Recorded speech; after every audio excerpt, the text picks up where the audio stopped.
realizing the ideals of liberty, equality, and fraternity through social threefolding. For modern humanity, the catastrophic World War and its aftermath have undoubtedly put a new face on questions of society and class. Unfortunately, far fewer people have acknowledged this change than we might hope. Nonetheless, it has occurred and will continue to make itself felt with ever-increasing emphasis.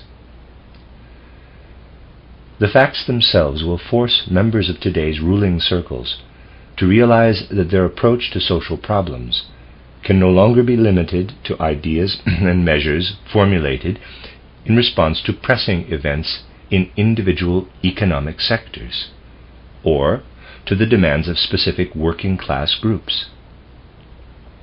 These leading circles or classes will be forced to broaden their approach by focusing their thoughts and actions on the social and class issue as a whole, which is indeed the most important issue facing us at present and in the near future.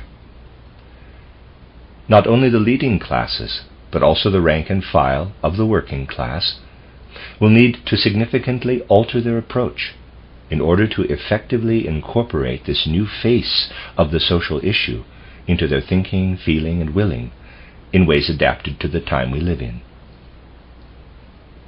For more than half a century, the working class has been grappling with ideas of socialism and social change. Unless we slept through the past few decades, we all saw the transformations that the social question has undergone in the rank and file of the working class. We saw the face it assumed when the horrible catastrophe of the World War broke out. With the provisional end of this catastrophe, the working class, at least in Central and Eastern Europe, found itself in a new situation, no longer simply yoked into a social order driven by the old ruling powers. To a considerable extent, the working class itself was called upon to participate in reshaping social institutions, an unprecedented state of affairs. But then we experienced an extraordinary tragedy. The ideas to which the working class had devoted decades of blood and sweat proved unsustainable when the time came to implement them. We experienced a great historical contradiction, a conflict actually, as we realized that the historical facts unfolding around us were poised to become humanity's great instructors. On the one hand, these facts made it clear that the ruling classes of the last 3 or 4 centuries had not developed any ideas capable of steering events now unfolding in the economy and other aspects of human society. The people with the power to take real action simply allowed events to unfold on their own. The realities of life had grown too big for us, and the thoughts and ideas of the leading classes proved too narrow to embrace the facts. For a long time, this strange state of affairs was especially evident in the economy, where competition in the so-called free market emerged as the only regulating factor, leaving profit and the like in the dust. Economic activity was essentially left to chance, and proposals to limit the economy to issues of the production, circulation, and consumption of goods had no impact. A series of crises ensued. It became evident to anyone who chose to be conscious of it that the great empire states were ultimately infected with the same mindless activity and began to spin out of control.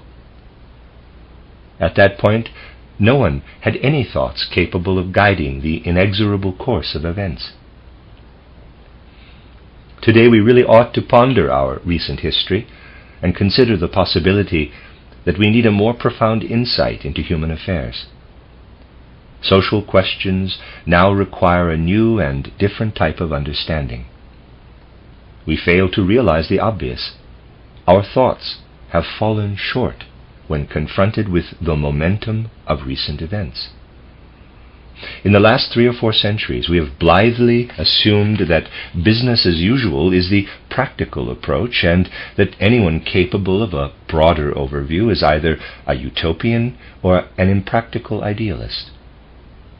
Let me illustrate this statement with a seemingly personal observation, although the fact that it is personal is not the point. Today, when the destiny of individuals is so closely linked to the general destiny of humankind, only sincere facts observed by individuals adequately illustrate the impulses and driving forces at work in public life. In the early spring of 1914, just months before the outbreak of the so-called World War, I gave a series of lectures on spiritual scientific subjects to a small group of people in Vienna. I would have been laughed off the stage if I had said the same thing to a larger audience. In the course of one of these lectures, I was asked to give my views on current social developments. I said that to supersensible perception, events in the public life of the civilized world appear very seriously diseased, as if penetrated by a social carcinoma. I said that this insidious sickness in our economy and our society in general would soon break forth in the form of a terrible catastrophe. That was what I saw beneath the surface of events. But in the spring of 1914, what did they call people who spoke of impending catastrophe? They called us impractical idealists, which was simply a way to avoid calling us idiots. What I felt obliged to say at that time contrasted starkly with what so-called practical people were saying. These responsible, self-styled pragmatists were really just creatures of habit, but they belittled anyone who was attempting to understand contemporary history on the basis of ideas of whatever sort. But what were the pragmatists saying at that time? One of them, the foreign minister of a Central European country, announced to the illustrious representatives of his nation that admirable progress was being made toward a general relaxation of tension in the political situation, and that we could look forward to a state of peace among the European nations in the near future. He added that our friendly connections to St. Petersburg were and would continue to be the best they had ever been, since the St. Petersburg cabinet was ignoring the press hounds thanks to the efforts of the Russian government. Moreover, our negotiations with England, which would soon be concluded, were expected to result in the best possible relationships with that country in the very near future. Now, the man who said this was a pragmatist, and any predictions to the contrary were murky theories. I could give you countless other examples of pragmatic insightfulness at the beginning of that terrible period of time. The facts speak for themselves. It was actually very instructive to hear these pragmatists talking about peace, and then a few months later to see the peace violated to such an extent that the civilized nations then spent several years killing 10 to 12 million people at a conservative estimate, and crippling 3 times as many. I mention these facts not for sensational effect, but simply because they indicate the inadequacy of people's thinking. We will see these events in the right light only when we allow the facts to tell us what we need to do to restore healthy social circumstances. We should not be thinking about minor adjustments. Significant relearning and significant changes in thinking are required. We face a major day of reckoning. Nothing that has grown old, unsound, and rotten can be allowed to carry over into our efforts toward the future. Such statements about humanity's overarching concerns also apply individually to our political and economic affairs. Wherever we look, people are expressing thoughts that are inadequate for coming to grips with realities. The leading classes have the power to control practical activity, but lack any truly practical ideas and thoughts to put into practice. Confronting these leading classes is the rank and file of the working class, rigorously self-educated in Marxist thought for more than half a century. It is relatively easy, sometimes very easy, to objectively disprove the economic thinking of the working class, rank and file, and leadership, but that is not the point. The proletarian theory, the fallout from this intensive schooling in Marxist thought in the hearts and minds of the working class, is an historical reality.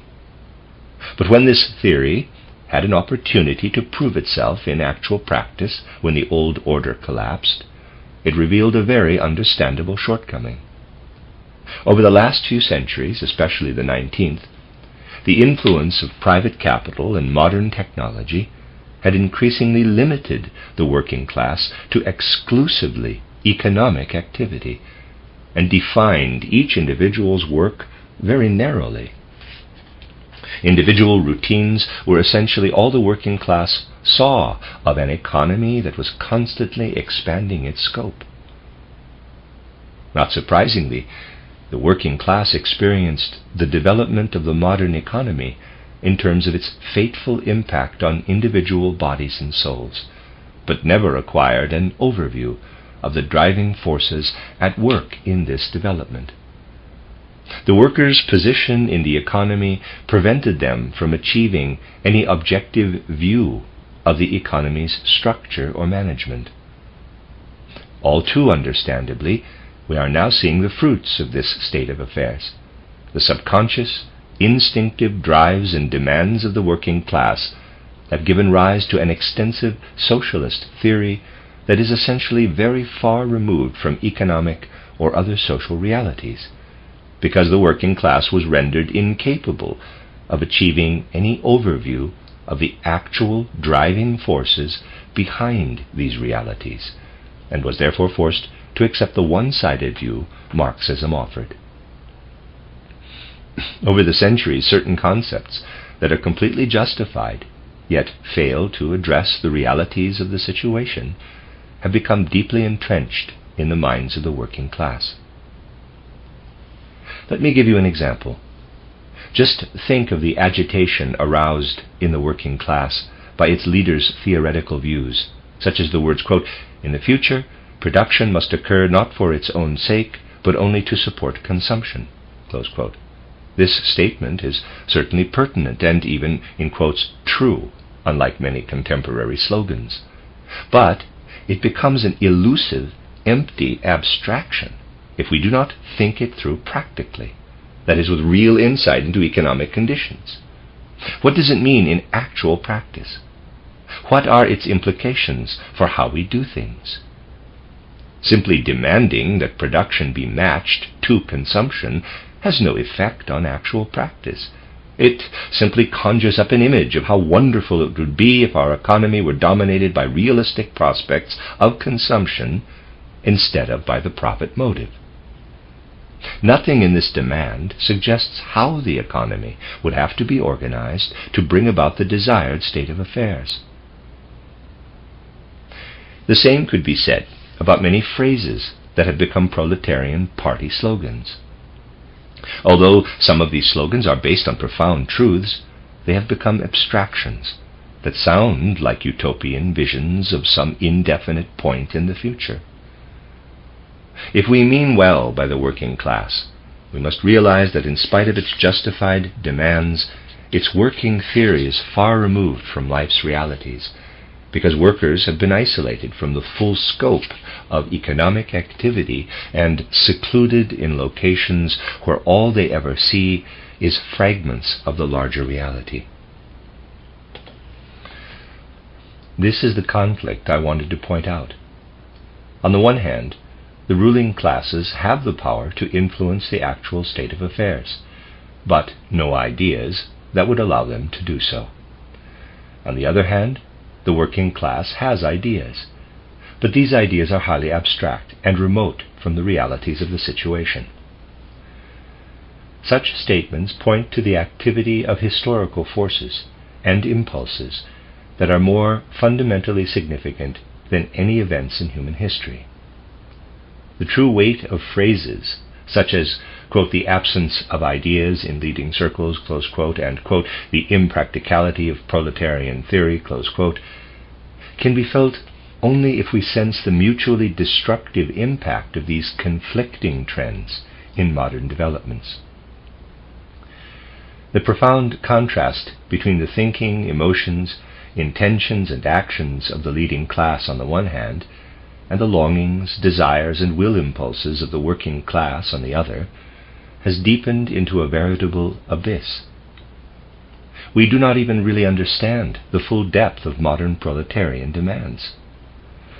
When we hear proletarian theories about surplus value, about the need to match production to consumption, or about the collectivization of private property, we certainly understand the words, but they are meant to elicit logical criticism.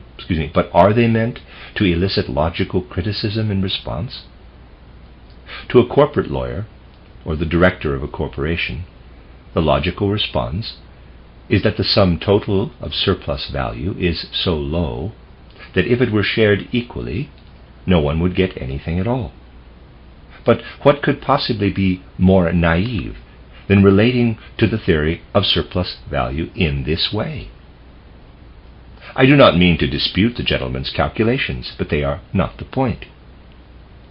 Such attempts at, in quotes, refuting proletarian theories are like holding a match under the thermometer if the temperature in the room is not to your liking.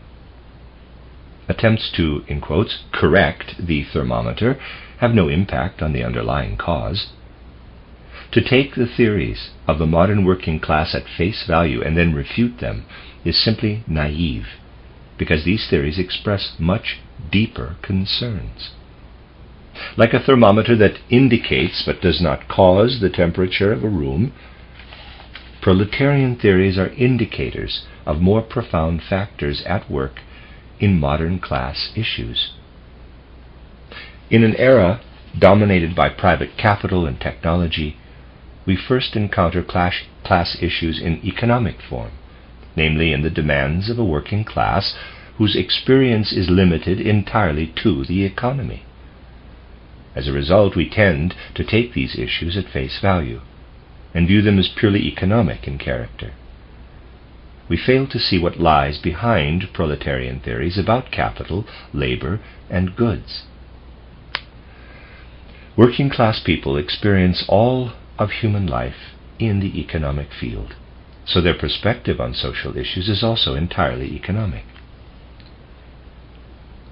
Anyone with the opportunity to achieve a broader view, however, should be able to distinguish three clearly different spheres of life in which the three essential social issues are revealed. Anyone who has learned to think and feel with rather than about the working class sees through the keywords of socialist theory to what is stirring in the souls of the best of the working class. But what are these key words? The first, as I have already pointed out, is surplus value. Anyone who has associated extensively with working class people on a personal level must realize how deeply this concept has impacted proletarian hearts and minds. During crucial years in the development of the modern workers' movement, I was working here in Berlin at the Workers' School founded by Wilhelm Liebknecht. From life experience, therefore, I know more than some union leaders. How can I put this without causing offense? I certainly know more than socialist revolution mongers. But what does surplus value mean? Workers produce goods. Business owners then sell the finished goods and pay the workers enough so they can stay alive and continue working. The value the workers' labor adds to the raw materials more than covers the costs of production. The rest is surplus value. What Walter Rathenau, for example, says about this excess is certainly correct. I do not want to further malign this controversial figure. With regard to the overall class issue, however, he is gravely mistaken. It is certainly true that surplus value, if distributed equally, would not suffice to improve the lot of the rank and file. We cannot get to the bottom of the matter through unsubstantiated accounting operations. But is this surplus value really as small as Rathenau's, in quotes, accurate calculations indicate? Of course not. If it were, Berlin would have no theaters, universities, prep schools, or any of the other trappings of human culture, all of which are largely supported by so-called surplus value. For us, however, the point is not how surplus value comes to the surface in goods and in the circulation of money. The point is that this catchword expresses the entire relationship of modern cultural life to the rank and file, who cannot participate in it directly. In my years as an instructor of working-class adults, I always attempted to speak to my students in universally human terms and about subjects accessible to all, regardless of class. As a result, I know something about what the character of a universal education would look like, and how different it would be from the intellectual and cultural education that has developed over the past 3 or 4 centuries under the influence of private capital and the industrial economy. Let me give another personal example that I hope will illustrate a more general principle. When my words resonated with my working-class students, I could tell that they were receptive to the information or perceptions I was attempting to convey. There were other times, however, when our classes had to do the fashionable thing and participate in the, in quotes, culture of the leading classes. Taking my working-class students to museums and the like put bourgeois culture on display for them, but it did nothing to bridge the gap between it and their intellectual needs and longings. Honest teachers admitted it. The rest mouthed clichés about educating the masses and so on. We understand art, science, and religion only when they are based on the shared perceptions and emotions of our peer group, not when there is a rift between those who are supposed to enjoy culture and those who actually can. We experienced this discrepancy as a profound cultural lie, and it is now time to stop obscuring it with good intentions and see it for what it is. The lie consisted in establishing all kinds of adult education centers to impart, in quotes, culture to people who could not find a bridge to it in their own lives. Workers stood on the other side of the chasm, looking across at bourgeois art, conventions, religion, and science, but not understanding them, seeing them only as inaccessible luxuries of interest only to the leading class, and as the fruits of surplus value. For members of the working class, surplus value is not just an indicator like a thermometer, but a culture that excluded them, though their labor produced it. When we understand not only the theory of surplus value, but also its unforeseen impacts in real life, we recognize the first essential component, the cultural face, so to speak, of the all-encompassing issue of social justice. As technology, modern science, and capitalism developed over the last 3 or 4 centuries, the emerging culture increasingly reflected only a bourgeois inner life, separated by a deep chasm from the life of the working class. The cultural elite neglected the education and culture of the masses. It's enough to make your heart bleed to think about how members of the upper classes gathered to talk about brotherly love and all such Christian virtues in rooms heated with coal, mined by children as young as 9. In the mid-1800s, these poor children literally never saw daylight on weekdays because they went down into the mines before sunrise and came up only after sundown. Credit for later improvements in these conditions is due to proletarian demands, not to any effort on the part of the upper classes. Today, anyone who talks about this history is accused of rabble-rousing. Not true. The intention is simply to point out that over the last 3 or 4 centuries, cultural and intellectual affairs have become increasingly isolated from the real life of ordinary people. It has become quite possible to speak about morality, Christian virtues, religion, brotherly love, loving your neighbor, etc., without taking action or having any effect on real practical everyday life. This is the key point revealed by the cultural face of the social justice issue. All of this points to the field of education.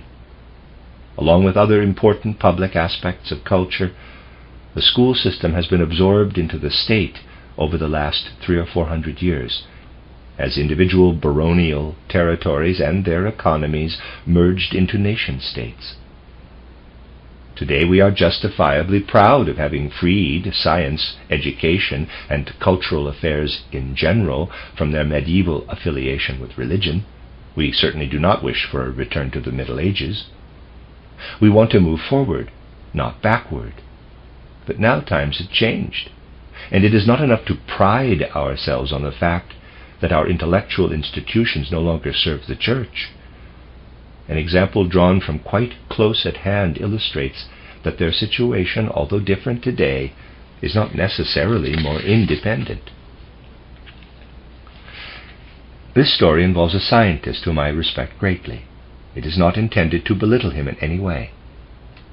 As the General Secretary of the Prussian Academy of Science, he gave a well-received speech that described the Academy's relationship to the state, saying in effect that the members of this scholarly body deemed it their highest honor to serve as the scientific bodyguard of the House of Hohenzollern. This is only one possible example out of hundreds of thousands, and they all raise the question, what has taken the place of the Church? What does the public intellectual activity serve today?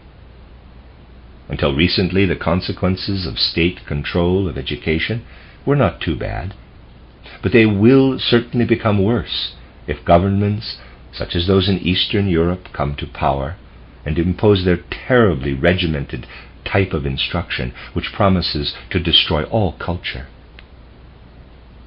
If you look to the future as well as to the past, you will realize that the time has come for cultural and intellectual affairs to take their place as an independent and self-governing organ in the social organism.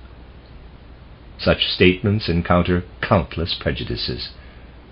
Today, disregarding the many blessings of a government-run education system is considered a sign of insanity.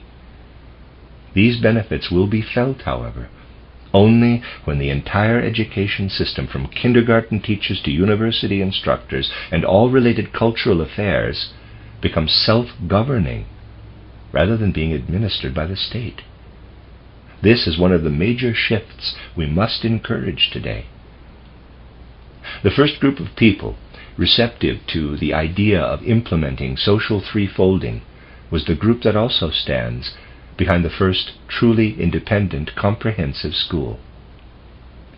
This model school, associated with the Waldorf Astoria factory, is based on educational theories founded on a real knowledge of the growing, developing human being. Social class and economic status make no difference in how children aged 7 to 15 should be taught, but we must be familiar with their development before we can teach them.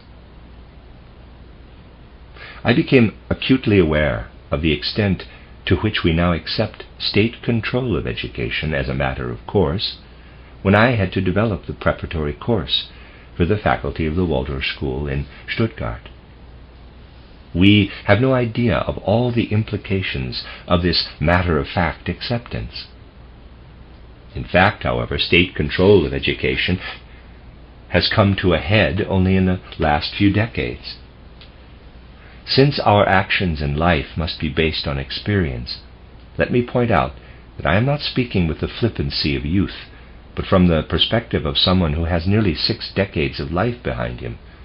If you are my age, you will remember a time when the school system was still vital, The curriculum was short, and teachers had to put their own reading and experience to creative use in presenting their subject matter.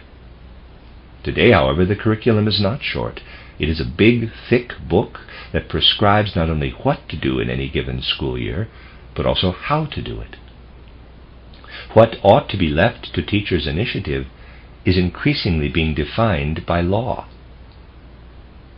Until we develop a clear and adequate sense of the inherently anti-social impact of state regulation of education, we will not be ready to contribute to humankind's recovery.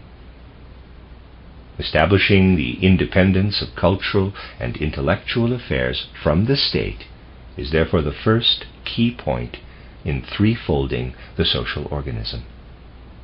In future, the cultural administrative organ of the social organism will preside only over active cultural workers.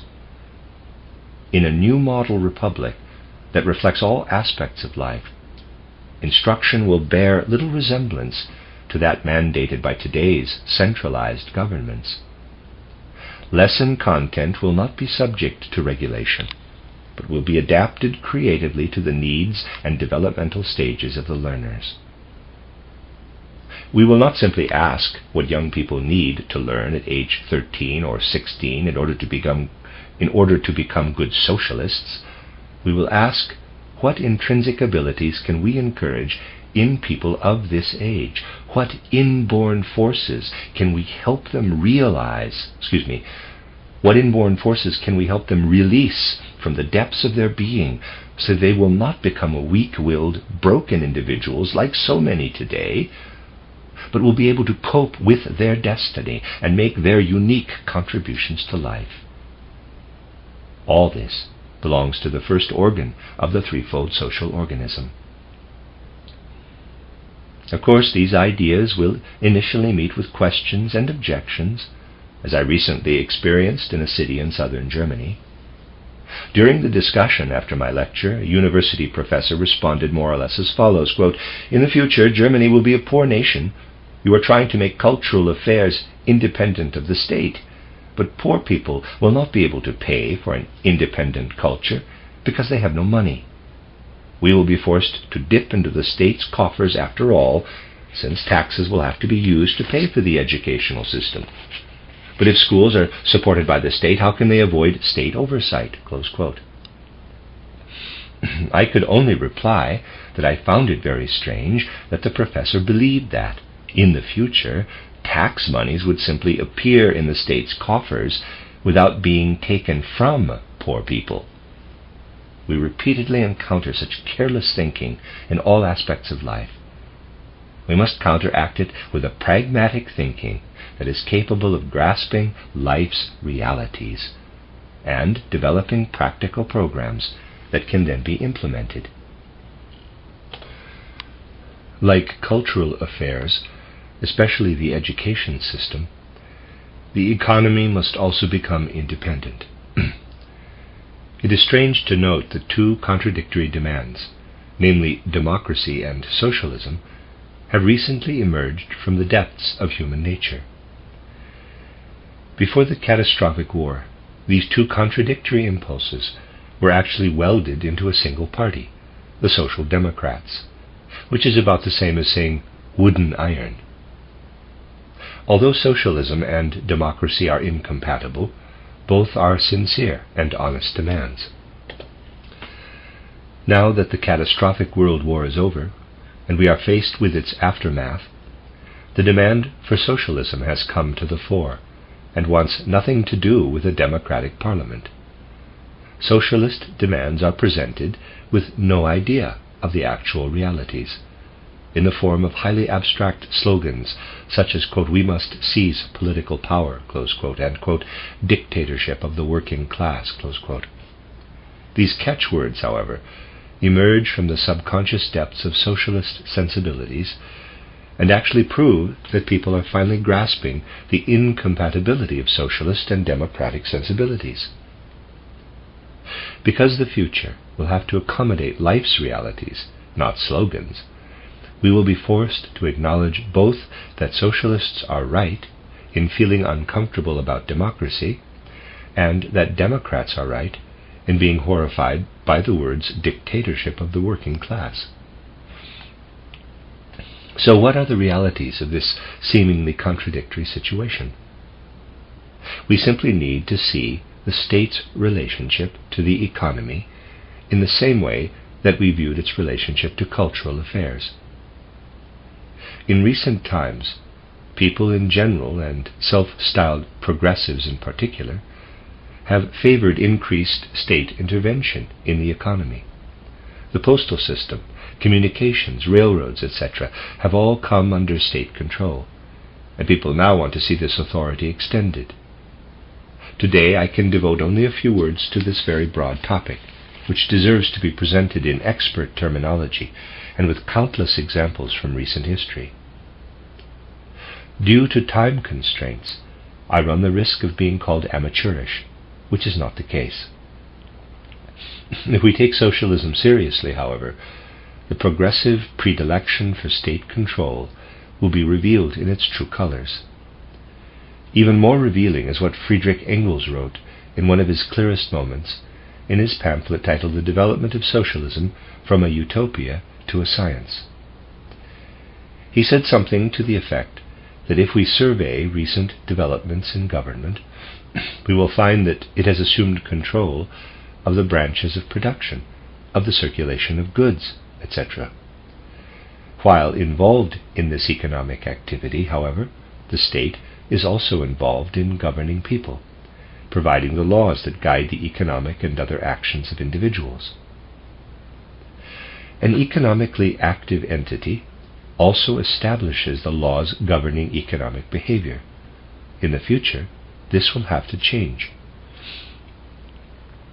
Engels was quite right in thinking that managing the economy would have to be separated from governing human beings, and that economic management should be responsible only for the production and circulation of goods. This view, although totally correct, is only half or perhaps a quarter of the truth, because if the state withdraws from managing the production and circulation of goods, its function of determining the terms and conditions of labor must still find a home somewhere.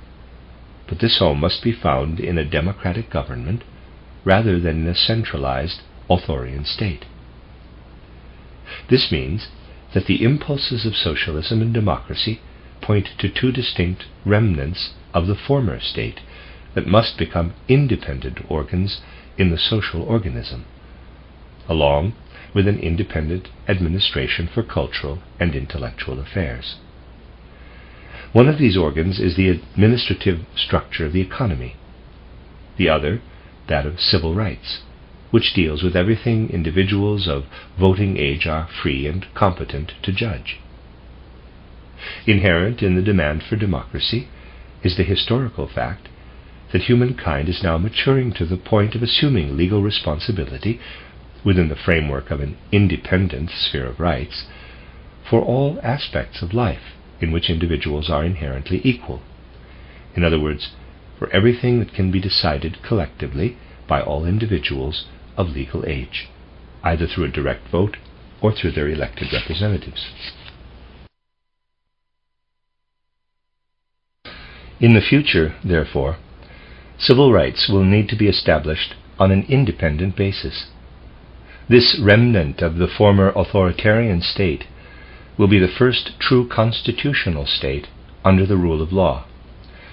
Its laws will apply only to those aspects of life that are legitimately subject to the collective judgment of all individuals of legal age. These aspects include a common subject of discussion among workers, but once again their words must be taken only as a social thermometer of sorts. In another statement that has made a deep impression on the hearts and minds of the working class, Karl Marx said that a humanly unworthy existence results when workers are forced to sell their labor like a commodity in the employment market. Like any manufactured item sold for a specific price, labor is also bought and sold for a price, that is, a wage. In recent human affairs, this statement is less significant for its content than for its lightning-like impact on the working class, which is almost inconceivable to the leading classes.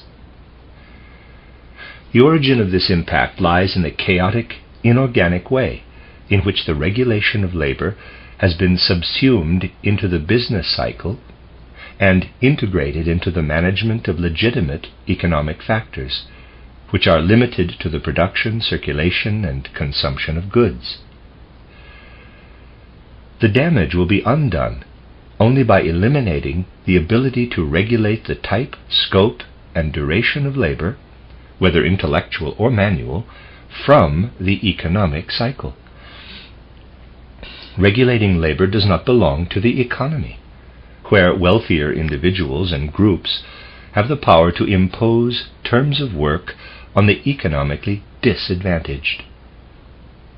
Regulating what one person does for another belongs in the sphere of rights, where all individuals of legal age meet as equals. Economic requirements and assumptions cannot be allowed to dictate how much work I must do for someone else. In the future, such issues will be the jurisdiction of a democratic government, limited to the sphere of rights, in contrast to today's authoritarian state. Here, too, attempts to explain this issue encounter any number of preconceived biases. It is all too easy for people to say that as long as the economy continues to be driven by free market conditions, it goes without saying that recompense for labor depends on production and on the price of goods.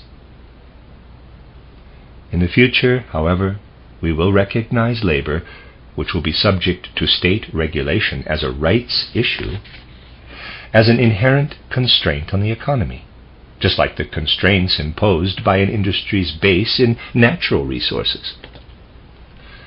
We will then see the fallacy in managers' attempts to align the costs of production, which include labor, with their income projections.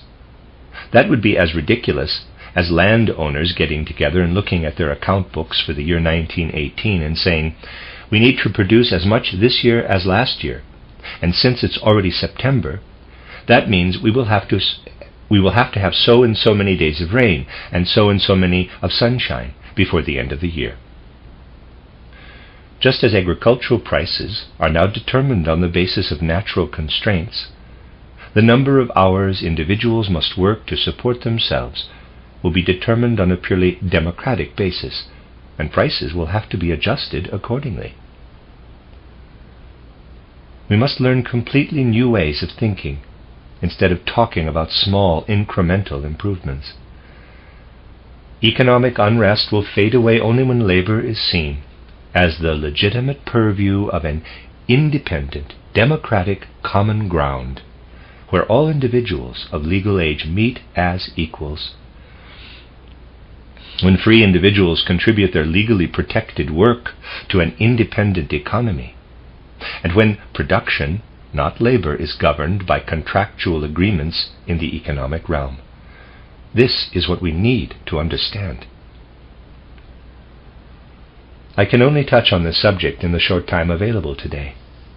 I would like to give an entire series of lectures about it, but unfortunately that will not be possible during this visit to Berlin. Before we close, however, I must still indicate how the economy, the third organ, will take shape in the threefold social organism. The management of capital, land, the means of production, which are also capital, by the way, and labor cannot remain part of the economy. The economy can be responsible only for managing the production, circulation, and consumption of goods. How prices are set is the germinal cell of the economy, so to speak. In a more circumscribed economy, which should be based entirely on expert knowledge and competence, how will price setting be accomplished? It will certainly not be left to chance in the free market, as it has been so far in the national and international economies. In the context of associations between individual branches of industry and consumer cooperatives, individuals with the necessary expertise will set prices in a holistic and rational manner, avoiding the crises provoked by the haphazard effects of supply and demand. In the new economy, where determining the type and character of labor falls to the sphere of rights, what workers receive in exchange for producing goods will allow them to meet all their needs until the next production cycle is complete. The following example is rough, amateurish, and superficial, but it will have to do for today. If I make a pair of boots, the mutually agreed upon sale price must allow me to purchase everything I need to meet my needs until I have made another pair. Of course, society will have to establish organizations to ensure that the needs of widows, orphans, and the sick and disabled are met, and to provide for education and the like. The setting of equitable and realistic prices, however, which is exclusively the jurisdiction of the socially responsible economy, will depend on the formation of corporate bodies for that purpose, whether elected or appointed by joint producer-consumer associations. Equitable price setting must be supported by the living structure of the economy as a whole. I am not referring to the type of planned economy proposed by Müllendorf. As an example of what I mean, let's suppose that certain manufactured items tend to become too expensive, which means that too few of them are being produced. When this happens, contractual agreements must direct workers to the branches of industry that can produce these articles. Conversely, if an item becomes too inexpensive, some of the factories producing it must be idled and their workers redirected into other branches of production.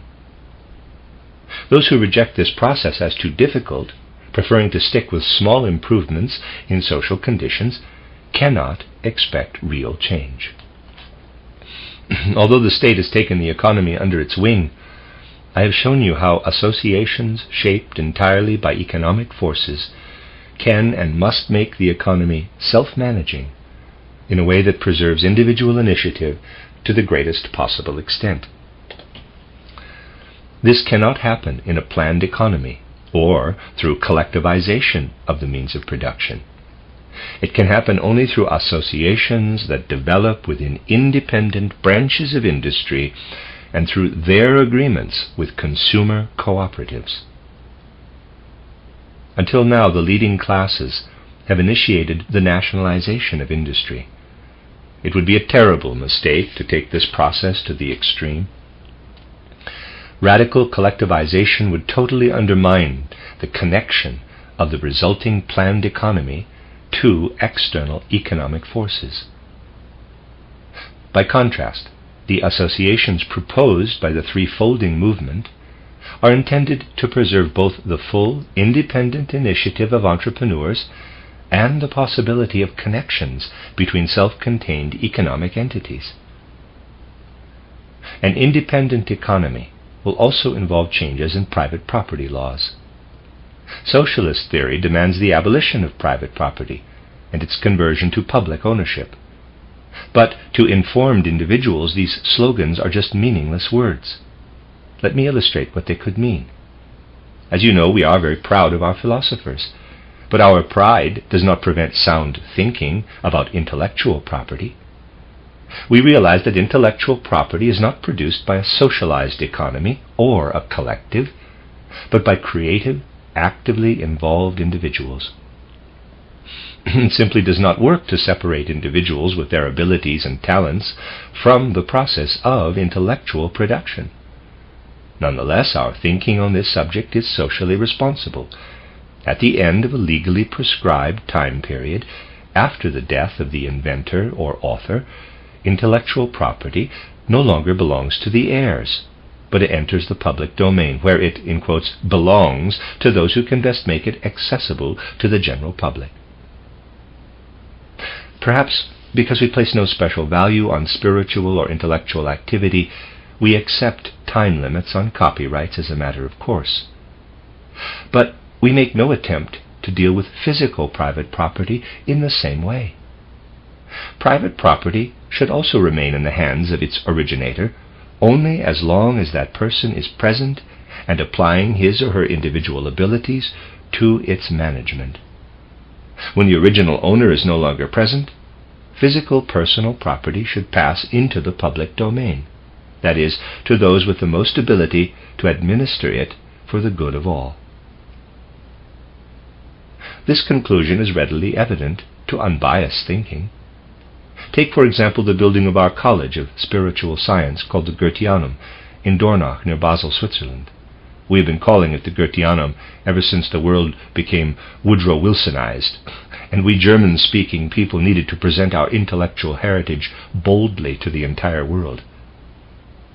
Imagine the Goetheanum as the foreign representative of Germanic culture. That's something completely different than chauvinism. But the point I want to emphasize is something else. The College of Spiritual Science that is now under construction is being managed by people with the ability to bring such a venture to life. But who will own it when these individuals are no longer among the living? It will not be bequeathed to anyone, but will pass into the hands of those best able to administer it in the service of humanity. It actually belongs to no one. Socially responsible economic thinking will result in future recovery. In my book titled Social Renewal, I presented further details about the transfer and circulation of private property, and demonstrated that the social organism needs to be organically subdivided into 3 independent but interacting organs: a self-administering cultural organ based on freedom in cultural and intellectual affairs, a democratic government that is responsible for civil rights and based on the judgment of all individuals of legal age, and an independent economy that rests on the competence and expertise of individuals and corporate entities and the mutual associations they form. Ever since I began presenting these seemingly new and unfamiliar ideas in Germany, people have been saying that my intention was to cut the state, which needs to be a unity, into 3 pieces. My response was, if I say a horse has to stand on 4 legs, am I cutting it into 4 pieces?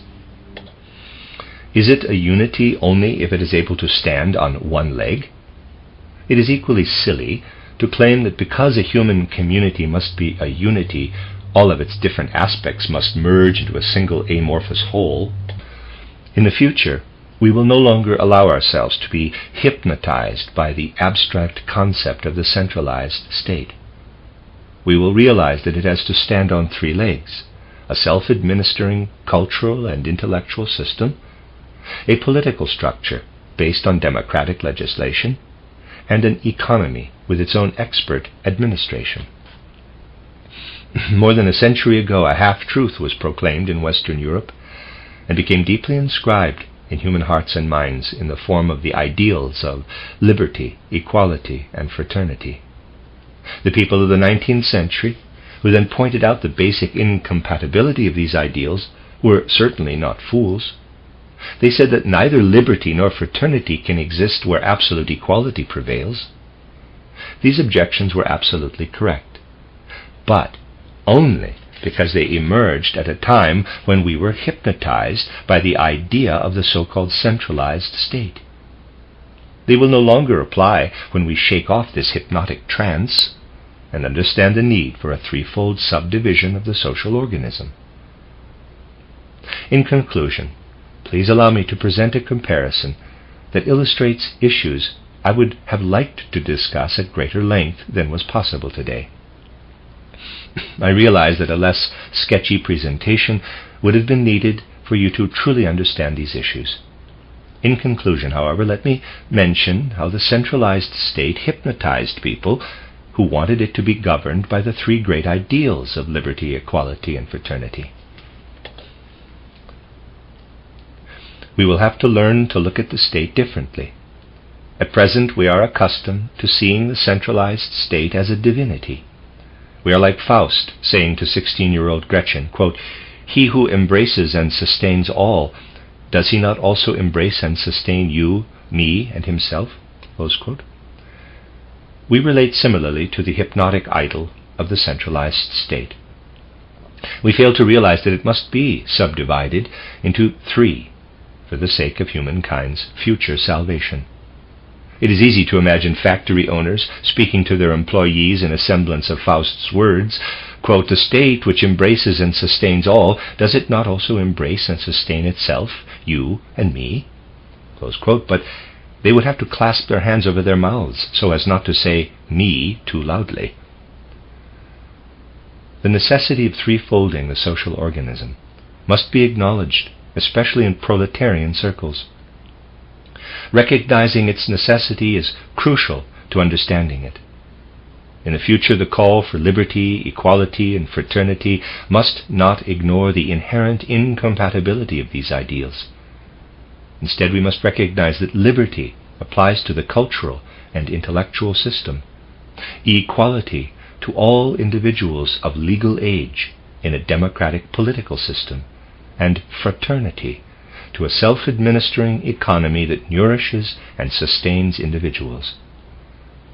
As soon as we apply these three ideals to the threefold social organism in this way, they will no longer be contradictory.